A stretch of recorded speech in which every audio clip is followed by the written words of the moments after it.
Alors pour commencer, je cède bien volontiers la parole à mon ami et collègue Philippe Spizer, qui va recadrer, je dirais globalement en économie, le sujet qui nous intéresse. Merci. J'ai organisé mon propos en 4 points qui suivent l'ordonnancement d'une suite française ou d'une suite anglaise baroque. Le prélude d'abord, l'ouverture ensuite, l'allemande en 3e point et la gigue en 4e point. Alors l'ouverture, le prélude, pardon, ce sera une petite histoire. Imaginez Philippe Spizer tenant une buvette à Niedermorschwihr dans le Bas-Rhin. Pour augmenter ses ventes, il décide de faire crédit à ses fidèles clients qui sont tous d'éminents pochetrons et presque tous au chômage de longue durée. Comme Philippe Spizer vend à crédit, il voit augmenter sa fréquentation et en plus peut augmenter un peu les prix de base de l'accro infect qu'il vend tous les jours. Le jeune et dynamique directeur de l'agence bancaire locale, quant à lui, pense que les ardoises du troquet constituent après tout des actifs recouvrables et commence à faire crédit aux tenanciers avec les dettes des ivrognes comme garantie. Au siège de la banque à Paris, qui est très intéressé par l'opération, des traders avisés transforment ces actifs recouvrables par un processus que l'on appelle la titrisation en instruments qu'on appelle les CDO, les CMO, éventuellement les SAMU, les OVNI, les SOS, les TTBM, tout ce que vous voulez. Ces instruments financiers servent ensuite de levier au marché des actions et conduisent au New York Stock Exchange et à la City de Londres, ainsi qu'à d'autres bourses, à des opérations de dérivés dont les garanties sont totalement inconnues de tous, c'est-à-dire, puisque ce sont des ardoises d'ivrogne et qu'à Londres et à New York, on se fout complètement des ardoises des ivrognes de clients de Philippe Spizer.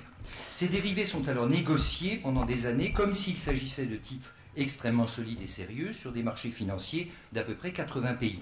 Et ils disparaissent naturellement dans la nature, c'est-à-dire le paysage bancaire international.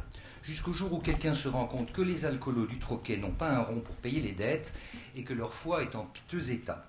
La buvette de Philippe Spizer fait d'ailleurs naturellement faillite. Les banques qui détenaient les crédits packagés ont des problèmes de liquidité.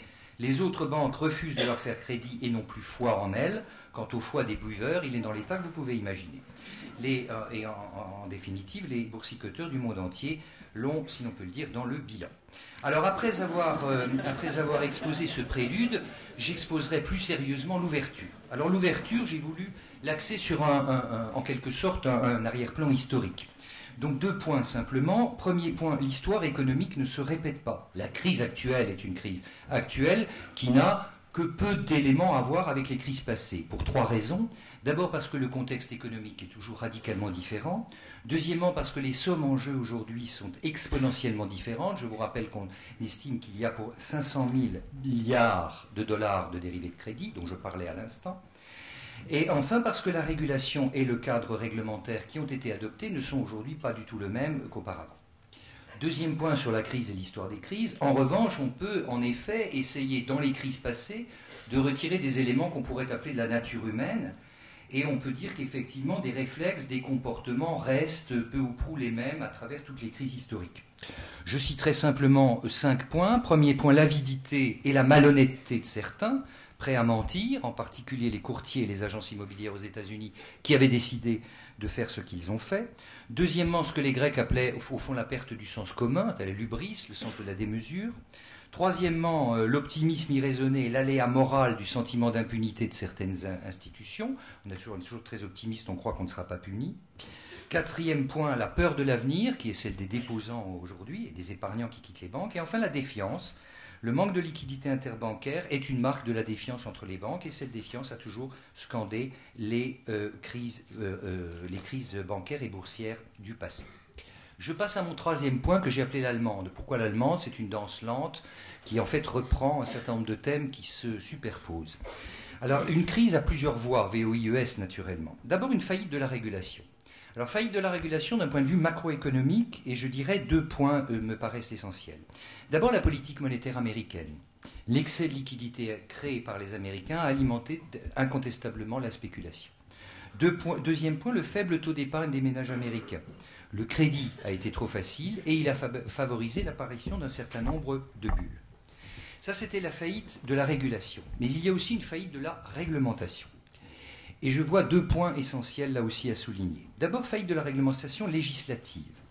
Il y a eu une loi scélérate, imbécile, qui s'appelait la Community Reinvestment Act, qui forçait les banques américaines à prêter en négligeant, on demandait aux banques américaines d'oublier certains critères qui étaient jugés obsolètes par le législateur américain, notamment le niveau de revenu, la vérification du revenu et l'histoire du crédit, c'est-à-dire la solvabilité des emprunteurs.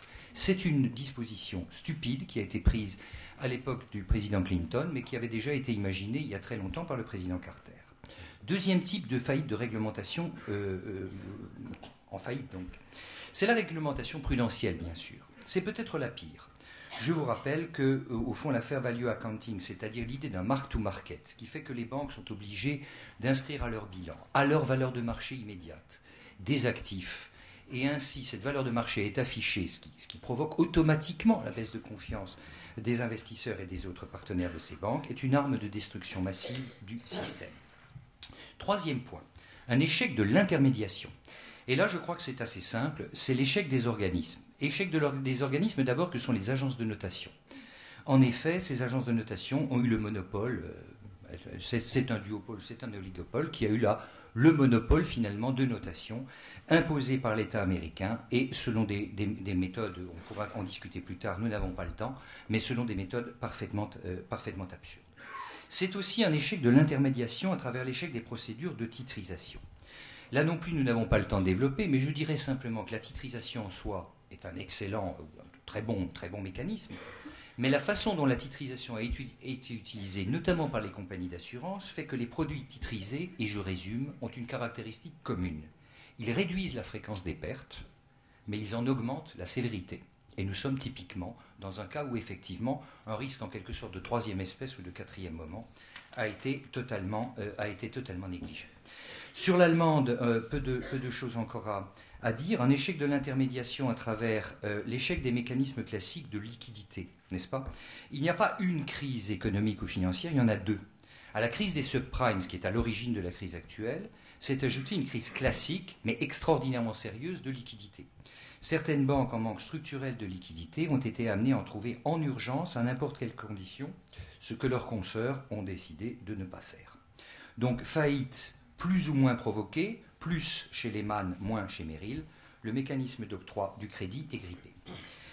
Je terminerai l'aspect allemande sur deux points de faillite de la régulation. Une faillite de la régulation sectorielle.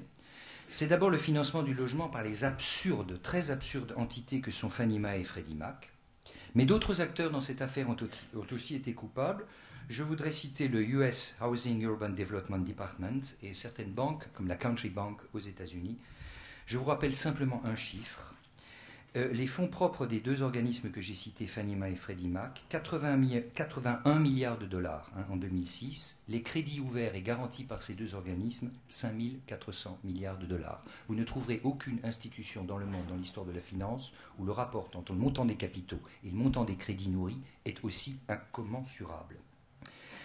Je voudrais terminer simplement tout cet aspect, parce que je crois que le temps m'est désormais compté, par la gigue, en guise de conclusion. En guise de conclusion, je dirais d'abord que la crise a probablement été provoquée par le département marketing de l'ESCP-EAP, qui en avait assez de voir les étudiants les plus brillants partir vers le département finance.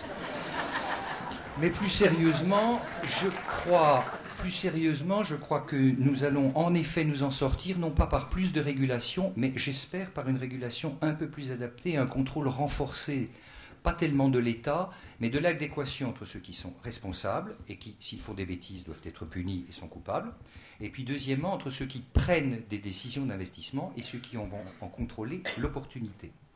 Ne pas subir de crise réelle, nous l'espérons, c'est assez mal engagé, mais je laisse la parole à mes camarades.